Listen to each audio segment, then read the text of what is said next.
È il primo storico derby del calcio femminile padovano in Via dei Salici. Il calcio Padova femminile ospite della Virtus Padova per la gara d'andata della Coppa Italia. Dopo il doveroso minuto di raccoglimento per le vittime del terremoto in centro Italia si parte. Meno di un minuto il Padova va subito in vantaggio con Claudia Ferrato che sfrutta così l'errato disimpegno della difesa biancazzurra. La palla rinviata sbatte praticamente addosso a Laura Peruzzo, si ritrova a tu per tu con il portiere Claudia Ferrato che non sbaglia, segna l'1-0. Poi al 13° minuto ancora Laura Peruzzo che scarta il portiere, partita in contropiede, serve a Marianna Fabruccio un pallone che l'esterno biancoscudato deve soltanto appoggiare in rete, così dopo meno di un quarto d'ora il Padova è già sopra 2-0 contro la Virtus, che ha un sussulto d'orgoglio, colpisce il palo con questo destro di Menin, ma nel primo tempo è molto più Padova rispetto alla Virtus.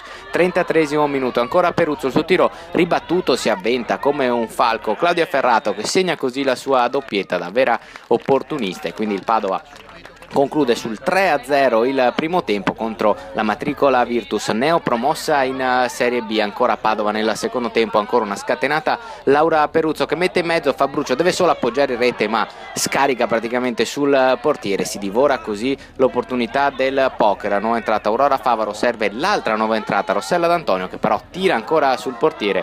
Il Padova sbaglia l'opportunità del 4-0 ma non sbaglia Marianna Fabruccio al 33° del secondo tempo, superando così con un pallonetto il portiere, sigla il 4-0 che praticamente sembra mettere in ghiaccio la qualificazione per il Padova al secondo turno di Coppa Italia, in attesa comunque della gara di ritorno. Invece negli ultimi 10 minuti c'è un'incredibile reazione della Virtus che segna così il 4-1 con Menin, molto brava e caparvia nel superare la difesa e ribattere al suo primo tiro respinto da Orlando. Passano 2 minuti, c'è un calcio di punizione, se ne incarica Geoffrey che disegna questa parabola bellissima che si insacca sotto l'incrocio e dà il 4-2 alla Virtus che ci crede nonostante il gran caldo e segna addirittura il 4-3 nei minuti di recupero, ancora con Menin, sicuramente la migliore della Virtus Padova, se ne va sulla destra, entra in area e segna così il 4-3. La Virtus riapre anche i giochi di qualificazione, si deciderà tutto quindi domenica prossima al campo di Via Vermigli per il ritorno fra